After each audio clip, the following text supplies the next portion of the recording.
세상 끝 어딘가 시간이 멈춘 듯한 러시아의 시골 마을 자레치에에는 겨울이 일찍 찾아왔다. 11월 중순, 이미 세상은 온통 하얀 눈으로 뒤덮여 있었다. 72살의 안나 이바노브나 페트로바는 낡은 목조 가옥 이즈바의 창가에 앉아 하염없이 밖을 내다보았다. 창밖으로는 자작나무 숲이 눈의 무게를 견디지 못하고 가지를 축 늘어뜨리고 있었고 간간히 불어오는 매서운 바람 소리가 귓가를 스쳤다.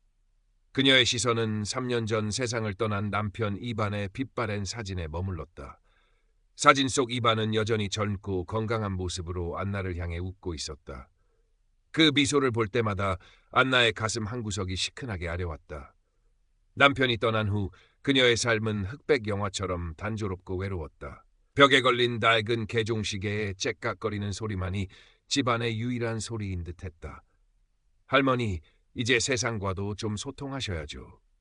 며칠 전 겨울 방학을 맞아 모스크바에서 잠시 다니러 온 손녀 올가가 태블릿 PC를 선물하며 했던 말이었다. 20살 남짓한 올가는 똑똑하고 야무진 아이였다. 할머니가 세상과 단절된 채 홀로 늙어가는 것을 안타까워했다. 안나는 처음 보는 납작한 기계가 신기하면서도 두려웠다. 하지만 손녀의 성화에 못 이겨 더듬더듬 사용법을 익혔다. 올가는 은빛 속삭임이라는 노년층 온라인 커뮤니티에 안나의 계정을 만들어 주었다. 여기서 좋은 친구분들 많이 사귀세요, 할머니. 글도 쓰시고 사진도 올리시고요. 올가가 모스크바로 돌아간 후 안나는 조심스럽게 태블릿 PC를 켰다. 은빛 속삭임. 이름도 참 예쁘다고 생각했다. 그녀는 자신의 프로필에 젊은 시절 문학을 사랑했던 전직 교사, 지금은 자레치에의 작은 집에서 조용히 살고 있음이로 짧게 적었다. 며칠 동안은 그저 다른 사람들의 글을 읽기만 했다. 그러던 어느 날 메시지 하나가 도착했다. 발신인은 미하일 안드레예비치 소콜로프 대위였다. 프로필 사진 속 그는 50대 초반으로 보이는 푸른 눈에 갈색 머리를 한 제복 차림의 남성이었다. 강인해 보이면서도 어딘가 고독한 그림자가 드리워져 있었다. 존경하는 안나 이바노브나께 당신의 프로필을 보고 깊은 감명을 받았습니다. 저 역시 문학을 사랑하는 군인입니다. 괜찮으시다면 당신과 이야기를 나누고 싶습니다. 미하일의 메시지는 정중하고 따뜻했다. 안나는 가슴이 살짝 두근거리는 것을 느꼈다. 얼마 만에 느껴보는 설렘인지 몰랐다. 그녀는 조심스럽게 답장을 보냈다. 미하일 안드레예비치, 이렇게 연락 주셔서 감사합니다. 저야말로 영광입니다. 그날부터 안나와 미하일은 매일 메시지를 주고받았다. 미하일은 자신을 시리아의 격전지에 파병된 러시아 육군 대위라고 소개했다. 그는 조국을 위해 헌신하는 자신의 산과 전쟁터의 고독함, 그리고 안나와의 대화에서 얻는 위안에 대해 이야기했다. 그의 글은 시적이었고 안나의 잊혀졌던 문학적 감수성을 자극했다. 안나는 젊은 시절 푸시킨과 예세닌의 시를 탐독했던 기억을 떠올리며 그와 문학에 대한 이야기를 나누었다. 미하일은 안나의 지혜와 따뜻함에 깊이 매료되었다고 말했다. 그는 안나를 나의 뮤즈, 삶의 마지막 등대라고 불렀다. 안나의 일상에 작은 변화가 찾아왔다. 매일 아침 눈을 뜨면 가장 먼저 태블릿 PC를 확인했고 미하일의 메시지를 기다리는 시간이 설렘으로 가득 찼다. 그녀는 그를 위해 목도리를 뜨기 시작했다. 밤늦도록 뜨개질을 하며 그의 무사를 기원했다.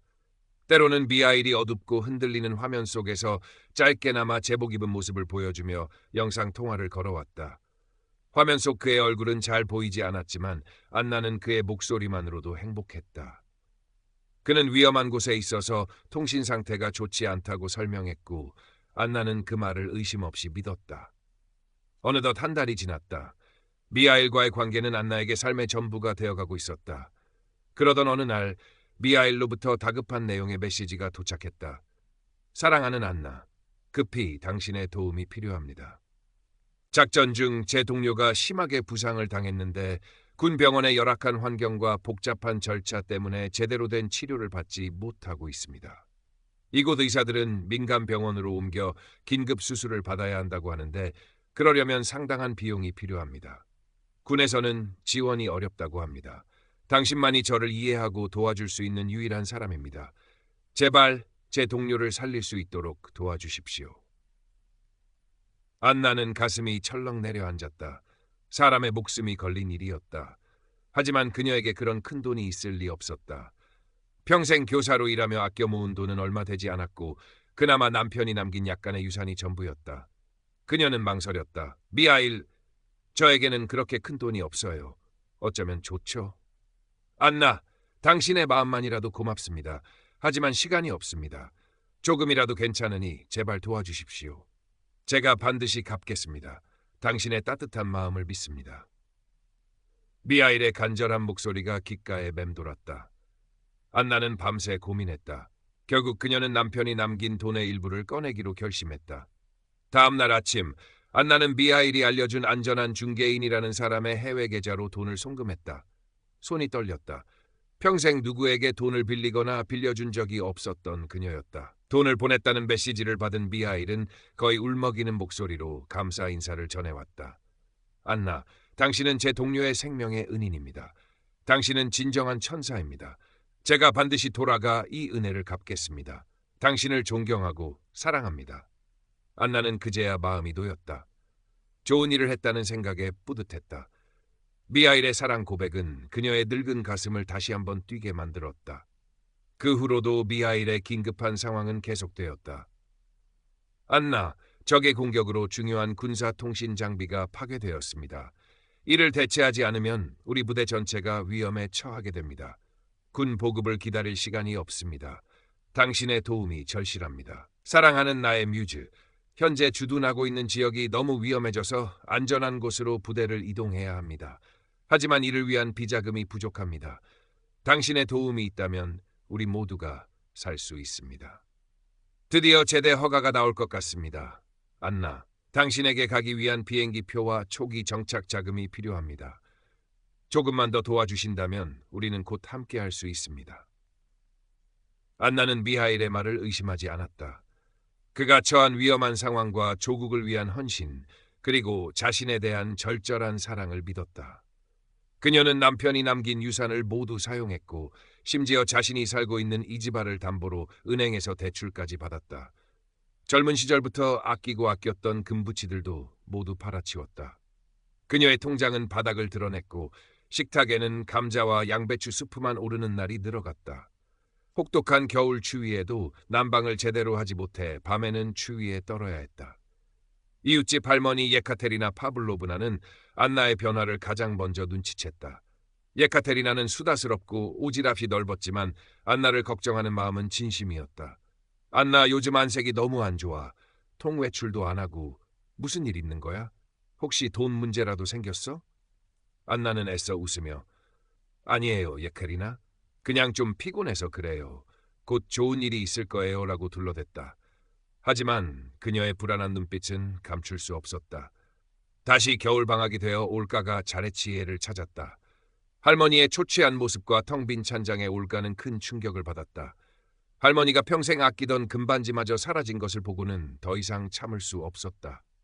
할머니, 도대체 무슨 일이 있었던 거예요? 솔직하게 말씀해 주세요. 올가의 단호한 추궁에 안나는 결국 어렵게 입을 열었다. 미하일 대위와의 사랑 이야기, 그를 돕기 위해 돈을 보낸 이야기들을 떨리는 목소리로 털어놓았다. 이야기를 듣는 내내 올가의 표정은 점점 굳어졌다. 할머니, 그 사람 혹시 사진이나 메시지 같은 거 가지고 계세요? 안나는 태블릿 PC를 가져와 미하일의 사진과 그가 보낸 메시지들을 보여주었다. 올가는 미하일의 사진을 유심히 살펴보더니 자신의 노트북으로 무언가를 빠르게 검색하기 시작했다. 몇 시간 후 올가는 침통한 표정으로 안나에게 다가왔다. 할머니, 죄송하지만 이 사람은 사기꾼인 것 같아요. 뭐라고? 올가, 너 지금 무슨 말을 하는 거니? 미하일은 나를 사랑해. 그는 훌륭한 군인이야. 안나는 버럭 소리를 질렀다. 할머니, 진정하시고 제 말을 들어보세요. 이 사진, 미하일이라는 사람의 사진이 아니에요. 몇 년 전 다른 나라에서 순직한 군인의 사진이에요. 인터넷에 다 나와 있어요.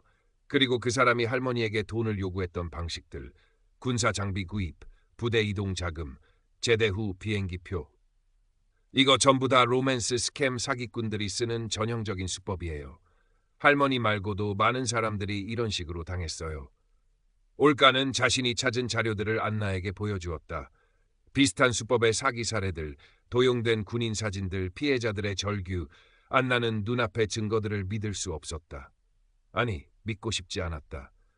미하일이 자신에게 했던 그 모든 달콤한 말들, 사랑의 속삭임들이 모두 거짓이었다니.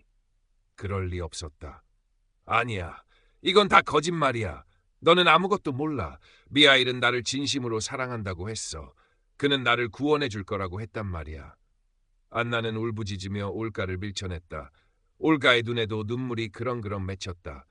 두 사람 사이에는 깊고 차가운 골이 패였다. 안나는 방으로 들어가 문을 걸어 잠갔다. 올가의 말을 애써 무시하려 했지만 마음 한구석에서는 이미 의심의 씨앗이 싹트고 있었다. 미하일과의 메시지를 다시 읽어보았다. 그의 달콤한 말들 뒤에 숨겨진 교묘한 요구들이 이제야 눈에 들어왔다. 하지만 이미 너무 많은 것을 줘버렸다. 돈뿐만이 아니었다. 그녀의 마지막 희망, 마지막 사랑, 마지막 자존심까지 모두 그에게 걸었다. 그날 이후 미하일의 요구는 더욱 집요해졌다. 안나가 돈을 보내지 못하자 그는 안나를 비난하기 시작했다. 안나, 당신 때문에 내가 지금 얼마나 위험한 상황에 처했는지 알기나 해? 당신이 나를 사랑한다면 말로만 하지 말고 행동으로 증명해 보여야 할 것 아니야. 내가 여기서 죽기라도 바라는 거야? 그의 목소리는 더 이상 부드럽지 않았다. 때로는 협박조로 돌변하기도 했다. 안나는 사랑과 의심, 죄책감과 배신감 사이에서 밤낮으로 고통스러워했다. 잠을 이루지 못했고 음식도 제대로 넘기지 못했다. 그녀의 몸과 마음은 빠르게 병들어갔다. 그녀의 유일한 희망이었던 미하일은 이제 공포의 대상이 되어가고 있었다. 그러던 어느 날 미하일로부터 마지막 통첩과도 같은 메시지가 도착했다.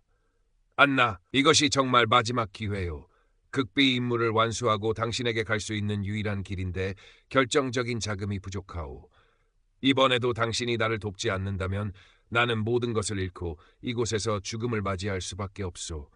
당신과 함께라면 내 남은 인생 무엇과도 바꾸지 않겠소. 제발 나를 버리지 마시오. 그의 메시지에는 절박함과 함께 교묘한 협박이 담겨 있었다. 안나는 마지막 남은 폐물과 집문서까지 꺼내놓았다. 이성을 잃은 사람처럼 은행으로 달려가려 했다. 그때 올가가 눈물로 애원하며 할머니의 앞을 가로막았다. 할머니, 제발 정신 차리세요. 그 사람은 사기꾼이에요. 더 이상 속으시면 안 돼요. 비켜. 이건 내 마지막 희망이야. 네가 내 인생을 망치려 드는구나. 안나는 이성을 잃고 올가의 뺨을 때리고 말았다. 짝! 하는 소리와 함께 올가의 하얀 뺨에 붉은 손자국이 선명하게 남았다. 올가는 아무 말 없이 눈물만 흘렸다. 그 순간 안나는 자신이 무슨 짓을 했는지 깨달았다. 평생 누구에게 손찌검 한번 해본 적 없었던 그녀였다. 사랑하는 손녀의 뺨을 때리다니. 올가는 할머니를 부축해 방으로 데려갔다. 그리고 밤새도록 할머니 곁을 지키며 자신이 찾은 모든 증거와 다른 피해자들의 안타까운 사연들을 차분히 설명해 주었다. 할머니가 믿었던 미하일의 군인 신분, 그가 처했던 위험한 상황들, 심지어 그가 보내온 사진 한 장 한 장이 모두 조작되거나 도용된 것이라는 사실을 깨닫게 했다. 동이틀 무렵 충격과 혼란, 그리고 깊은 절망 속에서 밤을 지새운 안나는 떨리는 손으로 태블릿 PC를 집어들었다. 그리고 미하일에게 마지막 메시지를 보냈다. 미하일, 당신이 누구든 제발 진실을 말해주세요. 답장은 오지 않았다. 몇 시간이 흘렀을까?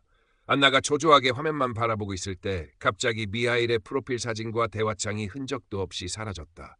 마치 처음부터 존재하지 않았던 사람처럼 텅 빈 태블릿 화면 위로 안나의 뜨거운 눈물이 후드득 떨어졌다.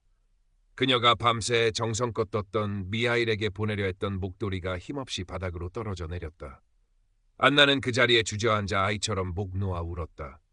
그녀의 마지막 꿈, 마지막 사랑이 산산조각 나는 소리가 들리는 듯했다. 며칠 동안 안나는 식음을 전폐하고 자리에 누워 지냈다. 모든 것이 거짓이었다는 충격과 배신감, 그리고 스스로에 대한 깊은 자책감은 그녀의 몸과 마음을 완전히 병들게 만들었다. 한때 반짝였던 그녀의 눈은 초점을 잃었고 말수도 거의 없어졌다. 올가는 헌신적으로 할머니를 돌보았다. 지역 경찰서에 찾아가 신고도 해보았지만 이런 종류의 국제적인 사이버 사기는 범인을 잡거나 피해를 복구하기가 거의 불가능합니다. 라는 절망적인 답변만 돌아왔다. 올가는 무력감에 눈물을 삼켰다. 시간이 조금씩 흘렀다. 혹독했던 자레치의 겨울도 서서히 물러가고 있었다. 어느 날 올가는 안나가 조금 기력을 차린 것을 보고 조심스럽게 말을 꺼냈다.